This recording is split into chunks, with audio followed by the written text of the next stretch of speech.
الله عليهم من النبيين والصديقين والشهداء والصالحين وحسن أولئك رفيقا. صدق الله مولانا العظيم وصدق رسوله النبي الكريم أمين وكيل الحنين الرؤوف الرحيم. ونحن على ذلك لمن الشاهدين والشاكرين والمطمئنين والموقنين والعاملين والحمد لله رب العالمين. مل کر محبت کے ساتھ ایک بار حضور پاک کا نذرانہ پیش کیجیے. اللہ محمد مبارک وسلم صلاۃ و سلام علیک یا سیدی یا رسول اللہ وعلى آلك وأصحابك يا حبيب الله. الصلاة والسلام عليك يا رحمة للعالمين وعلى آلك وأصحابك يا شفيع المذنبين. اللہ تبارک و تعالیٰ کی تعریف، توصیف، حمد و ثنا بیان کرنے کے بعد، جو کہ خالق کی کل کائنات ہے اور مالک کی شش جہات بھی، فخر کائنات، رسول کائنات، احمد کائنات، شہنشاہ کائنات، وجہ تخلیق کائنات، سرور کائنات، سرور کائنات، سید کائنات، جان کائنات، احمد کائنات، سیدنا محمد رسول اللہ صلی اللہ علیہ وسلم کی حضور ناز میں اپنی عقیدتوں، ارادتوں اور محبتوں کا خراج پیش کرنے کے بعد، نہایت عزت و تعظیم کے لائق سامعین ذی احتشام، میرے بزرگ و دوستو، احباب ساتھیو، اللہ تبارک و تعالیٰ کا فضل، اس کا کرم کہ اللہ تبارک و تعالیٰ نے ایک مرتبہ پھر زندگی میں 11ویں شریف کے اندر یہ موقع عطا فرمایا. اور پھر خوش قسمتی یہ کہ ہم ذکر حسین رضی اللہ تعالیٰ عنہ کر رہے ہیں، اور اللہ تعالیٰ کے ولیوں اور اس کے بندوں کی رہبری اور سرپرستی. میں اپنی آیت کی طرف آؤں گا، اور جو میں نے آیت تلاوت کی ہے اس طرف آؤں گا. اللہ تبارک و تعالیٰ سے دعا ہے کہ اللہ تعالیٰ مجھے حق بیان کرنے، آپ کو سن کر اس پر عمل کرنے کی توفیق عطا فرمائے. اللہ تبارک و تعالیٰ نے ارشاد فرمایا کہ جس نے اللہ کی اطاعت کی اور اللہ کے رسول کی اطاعت کی، بس اللہ تعالیٰ ان لوگوں کو ماہیت ادا کر دے گا، ان لوگوں کی جن پر اللہ کا انعام. اب اللہ کا انعام کن پر ہوا؟ پھر آگے فرمایا کہ وہ نبی ہیں، صدیقین ہیں، شہداء ہیں، اولیاء اور صالحین، ان پر اللہ کا انعام. تو یہ در حقیقت تفسیر ہے سورۃ فاتحہ کی اس آیت کی، کہ ہم جب دعا کرتے ہیں اہدنا الصراط المستقیم، یا اللہ ہمیں سیدھا رستہ دکھا، یا سیدھے رستے پہ چلا، یعنی ہدایت دے. اب سیدھی راہ کون سی راہ ہے؟ سیدھی راہ اللہ کے لیے بندوں کی راہ. سیدھی راہ کس کی راہ ہے؟ آگے اللہ نے خود بیان فرمایا کہ سیدھی راہ اللہ کے انعام یافتہ بندوں کی راہ ہے. تو اللہ تبارک و تعالیٰ نے صراط مستقیم کو اور ہدایت کو معین کر دیا ہے، مشخص کر دیا ہے، اور آئیڈینٹیفائی کر دیا ہے، اور کلاسیفائی کر دیا ہے، شخصیتوں کے ساتھ ہدایت کو جوڑ دیا ہے، اور صراط مستقیم کی پہچان شخصیتوں کے ساتھ کروائی. تو اب اللہ کے انعام یافتہ بندے ہیں کون؟ اس کا جواب سورہ نساء کی آیت نے دیا کہ وہ انبیاء ہیں، صدیقین ہیں، شہداء اور صالحین. ان کے نقوش قدم سے ہدایت تلاش کرو، اور ان کے نقوش قدم سے صراط مستقیم تلاش کرو. اگر ان کے نقوش قدم سے ہدایت اور صراط مستقیم تلاش نہ کی تو فقط قرآن کے مطالعہ سے، حدیث کے علم سے، مجرد بحثوں سے، مدرسوں سے، حلقوں سے، مناظروں سے، کتابوں سے ہدایت بھی یقین نہیں مل سکتی. ان سے علم حاصل ہوتا ہے، مگر وہ علم ہدایت میں تب بدلتا ہے جب اللہ کے نیک بندوں نقوش قدم پہ چلا جائے. تو آج کا مضمون جس کو ہم مکمل طور پر واضح کرنا چاہتے ہیں وہ ہے یہ ہے کہ حضرت سیدنا امام حسین کی شہادت کا فلسفہ کیا ہے، شہادت کی عظمت کیا ہے، اور اس کا فلسفہ اور اس کی حکمت کیا ہے۔ راز کیا ہے شہادت امام حسین کا؟ بہت شہادتیں حضور علیہ السلام کی بعثت سے پہلے بھی ہوئی، صحابہ کرام میں بھی ہوئی، تابعین میں، اور آج تک بڑے بڑے اکابر اور اعلام کی ہوئی، لیکن نہ کسی کی شہادت کو وہ شہرت ملی اور نہ اس کے ذکر کو وہ دوام ملا اور نہ وہ قبولیت عامہ ملی۔ جو رتبہ، جو مرتبہ، جو قبولیت، جو شہرت، جو ذکر کی وسعت سیدنا امام حسین نشان ہے۔ تو کچھ لوگوں یہ وجہ کیا ہے کہ کچھ لوگوں کو التباس لائق ہوتا ہے کہ بھئی صرف ایک شہادت تھوڑی ہوئی ہے کربلا کی، اور بھی بہت ساری شہادتیں ہوئی، بڑی بڑی شہادتیں، ان کا ذکر تو نہیں کرتے اتنا، لیکن شہادت حسین سے امت کو اتنی لگن کیوں ہے؟ تو اب اس آیت کریمہ کی روشنی میں جو میں میسج دینا چاہ رہا ہوں کہ شہادت حسین در حقیقت سیرت مصطفیٰ کا ایک باب ہے۔ شہادت حسین سیرت محمدی کا باب ہے۔ شہادت حسین سیرت مصطفی کا اظہار ہے۔ شہادت حسین کمال مصطفیٰ اور کمال نبوت مصطفی کا اظہار ہے۔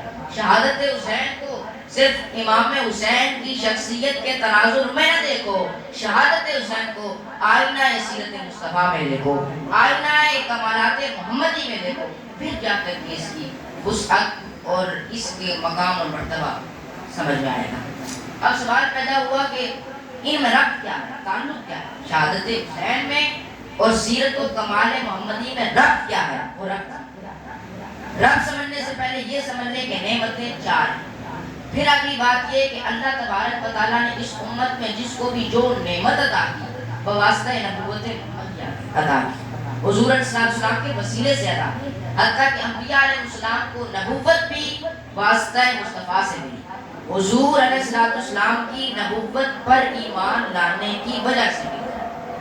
قرآن کہتا ہے وَإِذْ أَخَذَ اللَّهُ، اذان کے بعد اس میں وَإِذْ أَخَذَ اللَّهُ مِيثَاقَ النَّبِيِّينَ لَمَا آتَيْتُكُم مِّن كِتَابٍ وَحِكْمَةٍ ثُمَّ جَاءَكُمْ رَسُولٌ مُصَدِّقٌ لِّمَا مَعَكُمْ لَتُؤْمِنُنَّ بِهِ وَلَتَنصُرُنَّهُ۔ اللہ تبارک و تعالیٰ نے عالم ارواح میں تمام انبیاء سے ایک عہد لیا، حلف نامہ لیا، میثاق لیا، ڈیلیگیشن کروایا کہ میں سب نبیوں کو بھیجوں گا اور کتاب و حکمت دوں گا، لیکن سب سے آخر میں میرا ایک نبی آئے گا، آخر الزمان محمد رسول اللہ صلی اللہ علیہ وسلم۔ تم سب کو اس کی نبوت پر ایمان لانا ہوگا اور اس کے مشن کی نصرت کرنی ہوگی، یعنی امت کو یہ بتانا ہوگا کہ جو کوئی بھی محمد مصطفیٰ کی بعثت کا زمانہ پالے وہ ان کے ساتھ ان کی عزت، ان کے دین کی نصرت میں لگ جائے اور ان کے دین کی نصرت میں لگ جائے اور اپنی امت کو یہ بتانا ہوگا۔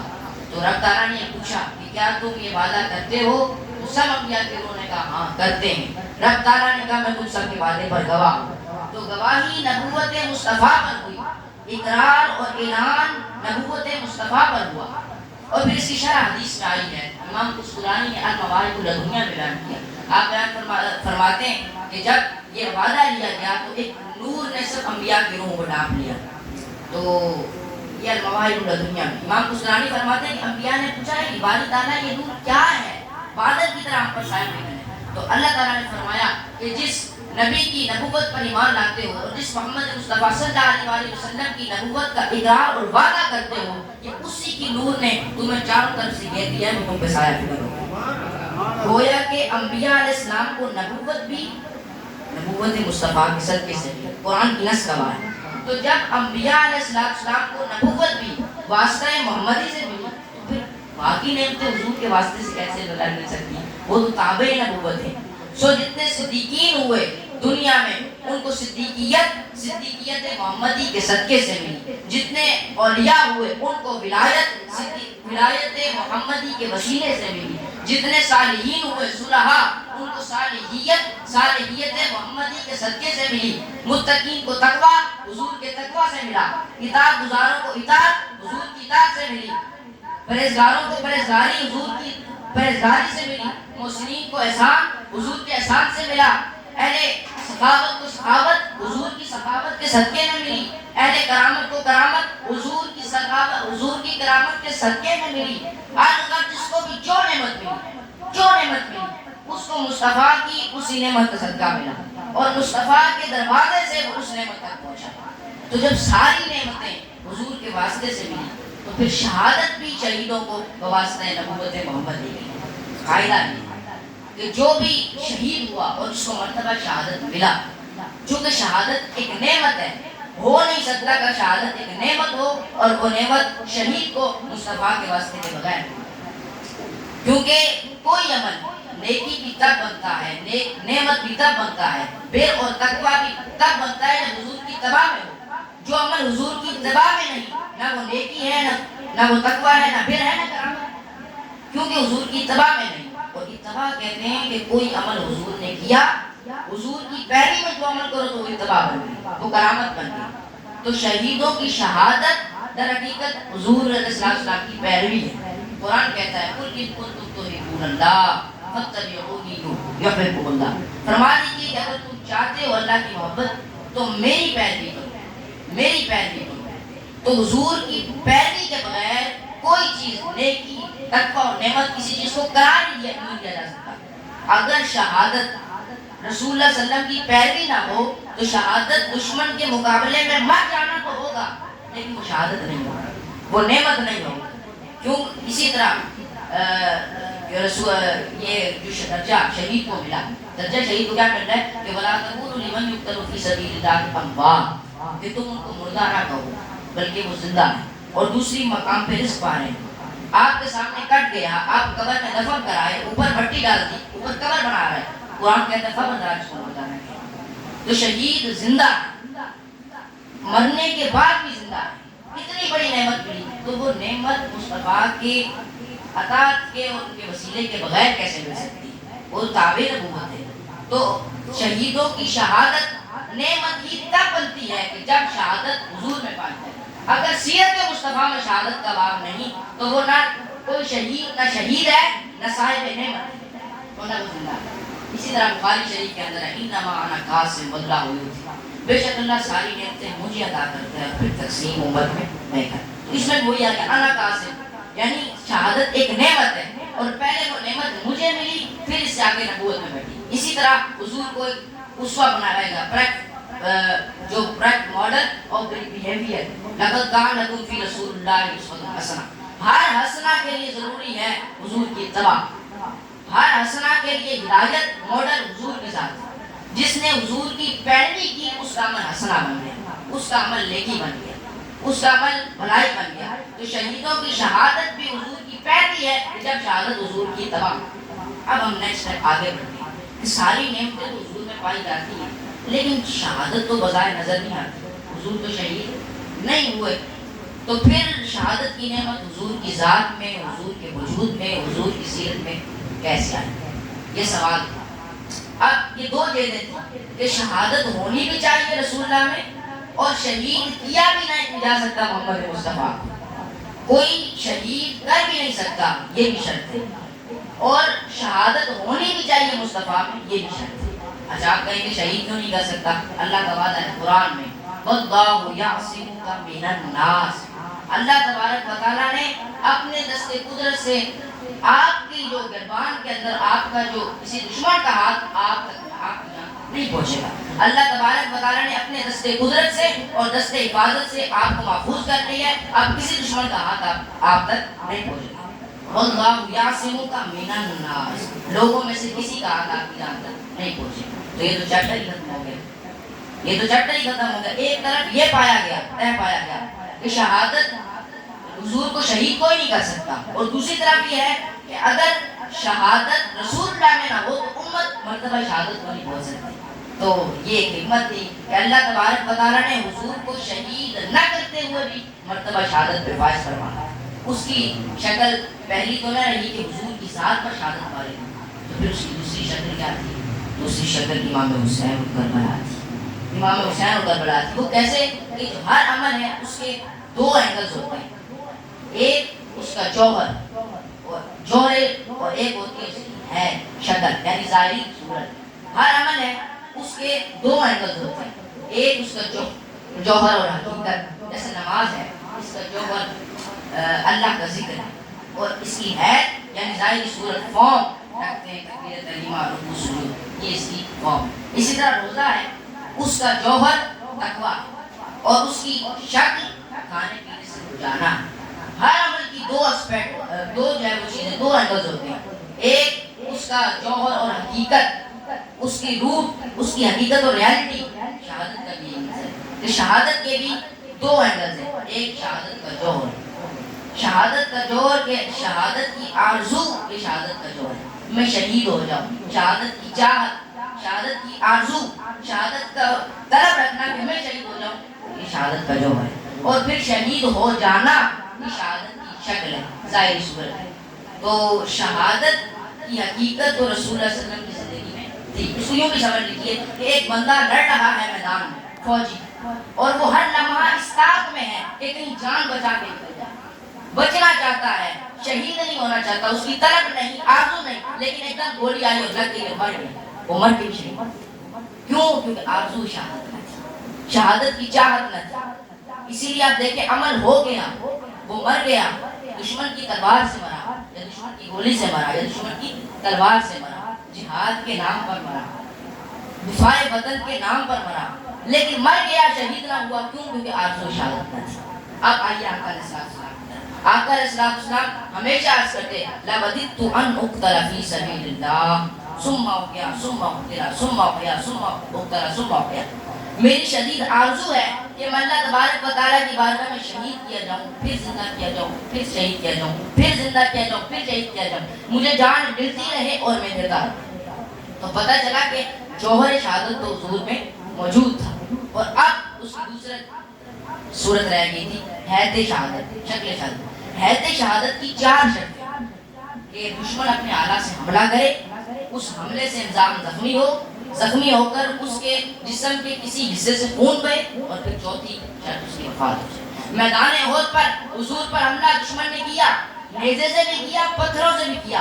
حضور علیہ السلام اس حملے سے زخمی بھی ہوئے، دندان مبارک بھی شہید ہوا، رخسار مبارک سے خون بھی بہا، اور سواری سے نیچے زمین پر بھی تشریف لے آئے اور غشی کی کیفیت بھی تاری.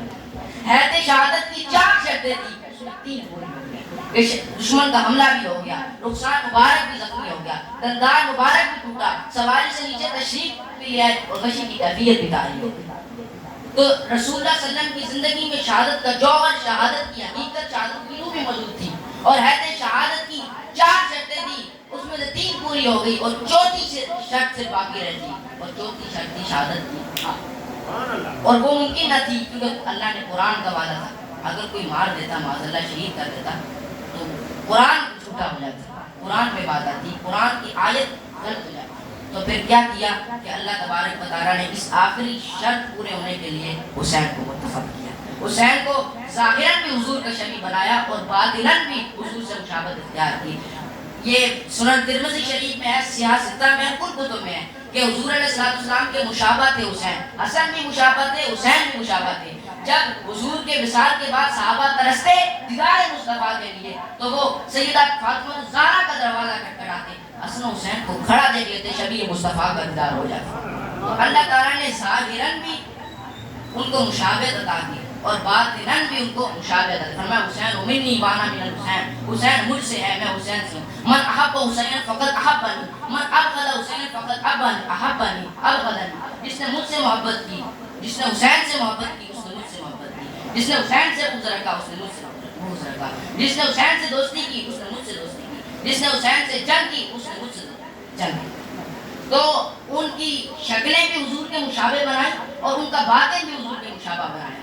تو یہ مشابہت کہ حسین منی وانا من الحسین، حسین مجھ سے اور میں حسین سے.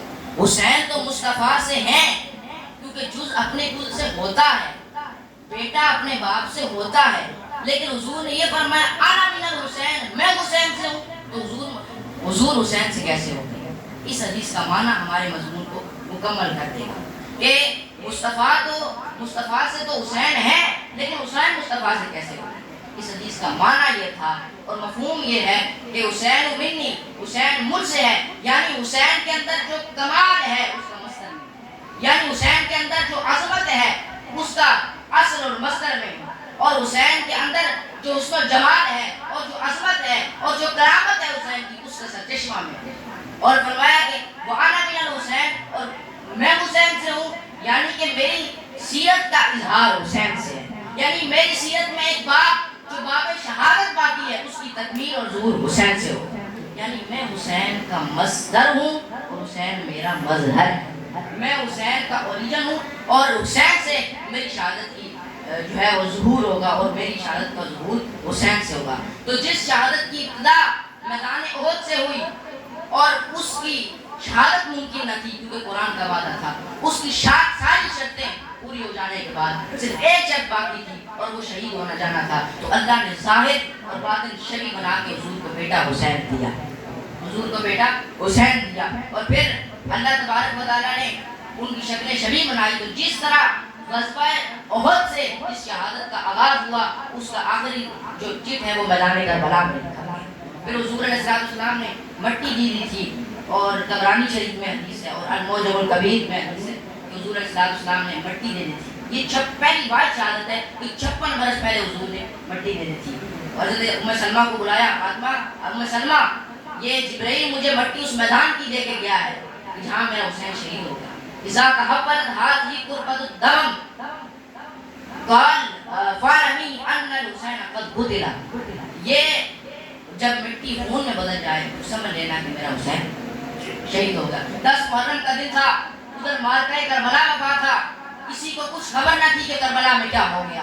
ادھر ام سلمہ زور کا وقت تھا، مکہ کی سرزمین میں آرام فرما رہی تھی، ادھر سیدنا عبداللہ ابن عباس نے دیکھا کہ حضور خواب میں تشریف لائے، حضور کو خواب میں دیکھا، رأیتہ فی المنام اشخص اکبر ولا لحیتہ فی روایتہ وبیتہ قارورۃ وفیہا دم، ساتھ یا رسول اللہ ما حاضر دم، قال دم حسین واصحابہ، یا رسول اللہ تو میں نے دیکھا کہ ان کے بالوں میں گرد تھی، بال آلودہ تھے، پریشان حال تھے، میں نے پوچھا یہاں کا ماجرا کیا ہے، یہ گرد کیسی ہے اور یہ ہاتھ میں مٹی اور یہ خون کیسا ہے؟ آقا علیہ السلام نے فرمایا حسین اور اصحاب حسین کا خون کربلا میں جمع کر گیا، حسین اور شہادت حسین کا خون کربلا میں جمع کر گیا۔